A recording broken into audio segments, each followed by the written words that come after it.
parole était, et nous sommes les enfants de, en d'autres termes, enfants de la part. Donc notre foi, c'est la foi de la parole. Quelqu'un comprend ça? Ça veut dire que quand tu parles, on dit que la parole a parlé. C'est toi qui manifestes la foi de la parole. Et oui, ne croyez pas que la parole, par la parole, c'est les Écritures. Non, la parole, c'est une personne. Et c'est maintenant la voix de cette personne qu'on doit entendre. Ce n'est pas autre chose que la voix. Puisque c'est la personne qui donne le son à la chose, qui donne l'autorité, qui donne entendre. C'est ça le problème. Donc, on parle de la voix de la parole, afin que toi-même tu es la parole. Et maintenant, comme tu es la parole, c'est ta voix qu'on va entendre. Maintenant, il y a la voix de l'homme et il y a la voix de Dieu. La voix de l'homme est égale au pouvoir de l'homme et la voix de Dieu est égale au pouvoir de Dieu. Maintenant, nous voyons que si nous sommes dans la parole, la Bible dit donc que Dieu était au commencement avec Jésus-Christ, il était la parole. Et nous sommes les enfants de Dieu, enfants de la parole. Il dit, toutes choses ont été faites par la parole. Rien de ce qui a été fait n'a été fait sans la parole. En d'autres termes, toute chose est faite par nous. Rien ne peut être fait sans toi et moi. Parce que nous sommes la parole qui fait toutes choses. Et tu ne peux pas dire que quelque chose est fait sans la parole. Non. Ça doit être fait, que ce soit en action, que ce soit en parole. Tout ça est manifesté par l'instrument de la parole que tu es. Qui a fait exister ce plat de nourriture? C'est la parole. C'est toi la parole qui a fait exister. Et nous allons bien voir que dans Jean 1,14, on dit la parole est devenue un homme, n'est-ce pas? La parole est devenue quoi? Un homme. Donc pourquoi la parole devient un homme? Pour donner donc à l'existence des humains Dieu que nous sommes d'exister. Parce que si la parole ne devient pas un homme, comment nous également nous pourrions parler comme Dieu? Non, il fallait que la parole devienne un homme, afin que nous soyons tous l'ensemble de la reproduction des personnes qui vont agir par la parole. Donc maintenant, et cette parole que nous allons agir sera orientée. Donc ça veut dire que la parole qui va sortir de notre bouche sera fonction de la nature de la personne.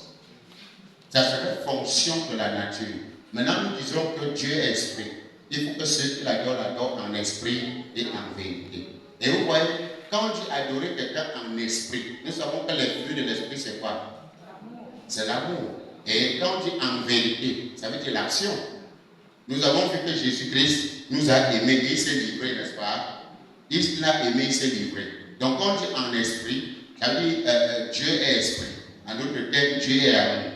Maintenant, si celui qui demeure dans l'amour demeure en Dieu, Dieu demeure en lui. Celui qui aime est né de Dieu et connaît Dieu. Donc vous voyez maintenant que si on dit adorer Dieu en esprit, ça voudrait dire en quoi? Manifester quoi? L'amour.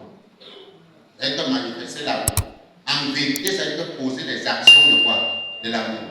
L'amour ne consiste pas en parole, mais en action, n'est-ce pas? Donc ne nous dis pas que tu es amour, on ne voit pas l'action de l'amour. Et l'action de l'amour, c'est quoi? C'est une bonne parole que tu dis sur ton frère, c'est une bonne parole que tu dis sur ta soeur. C'est pourquoi dans Nombre 6, 23, le Seigneur dit, déclare les paroles sur ce peuple, bénis ce peuple en mon nom. Il dit à Moïse de faire quoi? De bénir le peuple en son nom. Donc Dieu a besoin de quelqu'un, d'un vase que lui a boit, afin que par la bouche de celui-là, il bénisse quelqu'un. Afin qu'il l'utilise pour dire, je bénis moi cet enfant. Et maintenant tu lui déclares que tu es béni au nom de Jésus. Et Dieu agit. Donc c'est comme ça la bouche de la parole que Dieu voudrait que nous comprenions. Donc maintenant, si quelqu'un dit que Dieu est esprit, on dit d'accord. Parce qu'il faut bien comprendre le Dieu qui est esprit. Et si l'esprit veut qu'on l'adore en esprit, et l'adorer en esprit, ça veut dire le fruit de l'esprit, c'est l'amour. Ça veut dire qu'il nous montre les caractéristiques de son adoration, des fruits que nous devons donner en sacrifice. Et il dit en vérité. Et l'amour consiste, ce n'est pas en parole, mais en action. Donc la vérité, c'est l'action de l'amour qui se retrouve à l'intérieur de chacun de nous. Donc maintenant, puisque nous sommes des instruments de la parole, il va falloir que chacun de nous maintenant puisse relâcher la parole conformément à la nature.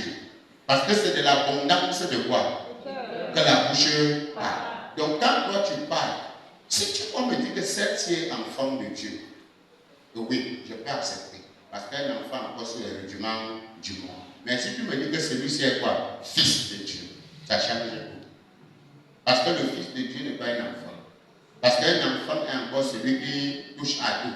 Qui se mélange à la poubelle, à la saleté et tout. Mais quand il y a que quelqu'un est fils de Dieu, alors le fils de Dieu engage maintenant la nature dans les agissements de Dieu.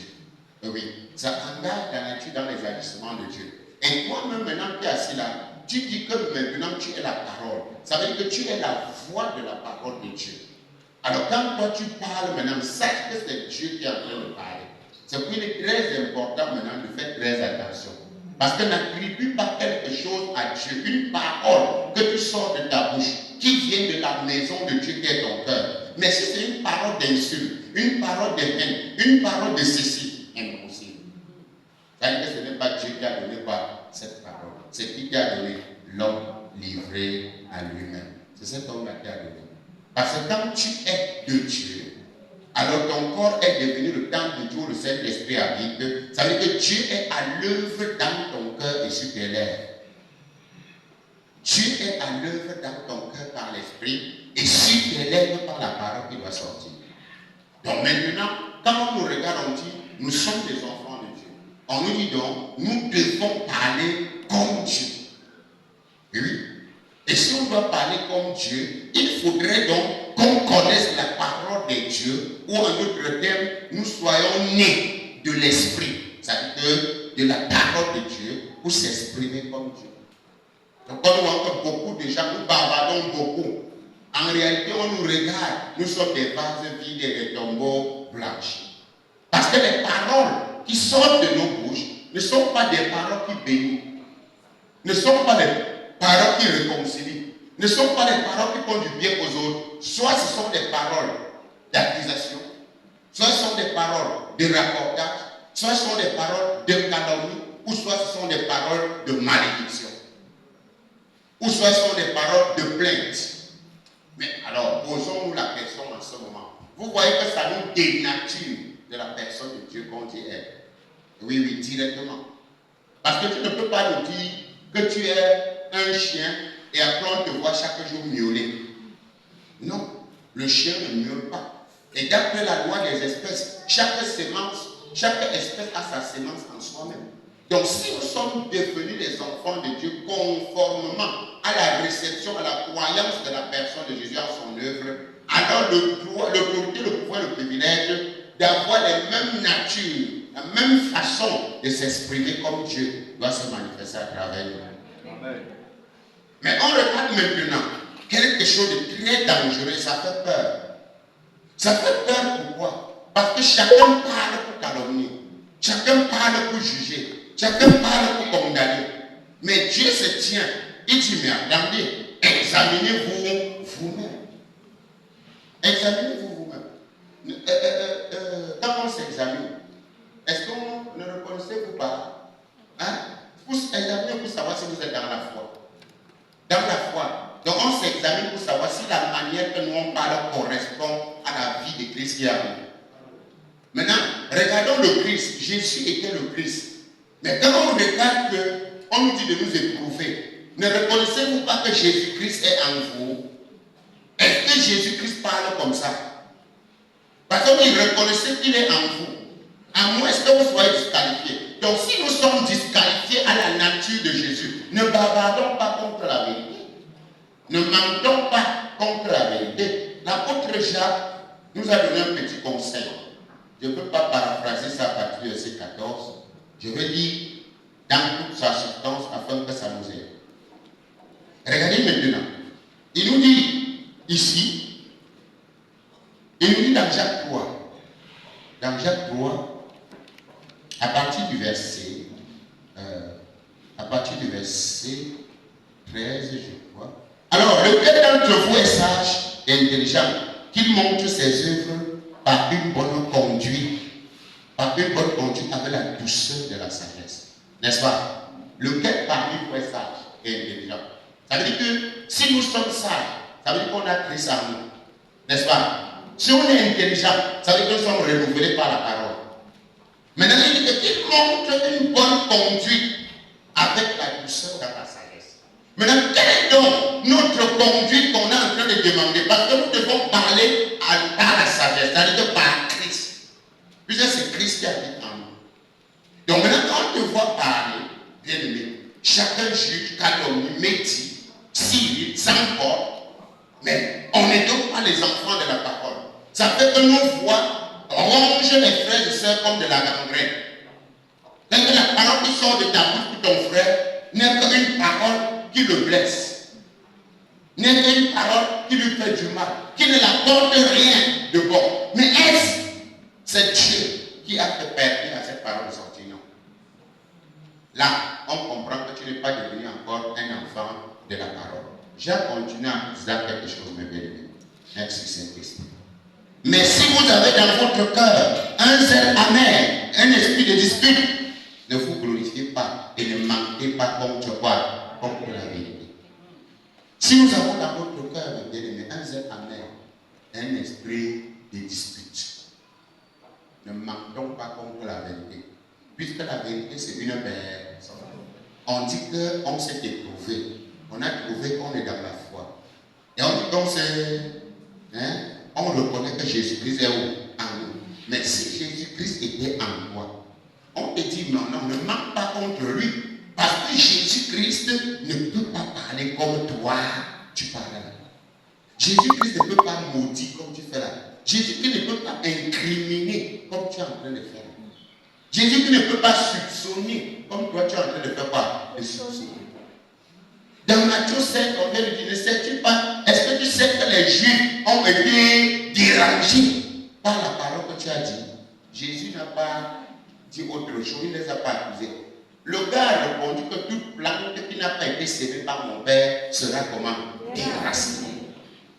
Donc ça veut dire, bien, vous comprenez que lui, il est en train de dire que si la parole est sémée dans le cœur par le Saint-Esprit au moment où vous l'avez suivi, alors personne ne peut faire quoi? Déraciner. Ça va porter que les fruits de Dieu. Ça va porter que la manière de parler de Dieu, la manière de bénir, la manière de réconcilier de Dieu. Mais aujourd'hui, Jésus a fait une œuvre, c'est bon. Mais on vient s'asseoir à l'église, il dit qu'il a déjà vaincu le diable. Le problème n'est pas le diable, le problème c'est nous. Souvent, apprenons à laisser le diable tranquille. Quand toi, tu es en train de prendre ta propre volonté, depuis l'homme livré à Dieu, quand Dieu a dit, tu ne mangeras pas le fruit de la connaissance du bien et du mal. Alors il est parti, quand on vient lui dire, non, Dieu sait que le jour où vous en mangez, vous serez comme lui. Ça, c'est Dieu l'homme. Donc jusqu'aujourd'hui, Dieu t'a donné sa parole. Il te dit comment il faut obéir à cette parole. Mais toi, tu dis à Dieu que toi, tu as ta façon de voir les choses. Tu dis à Dieu que j'ai ma manière, donc ta manière, elle ne m'arrange pas.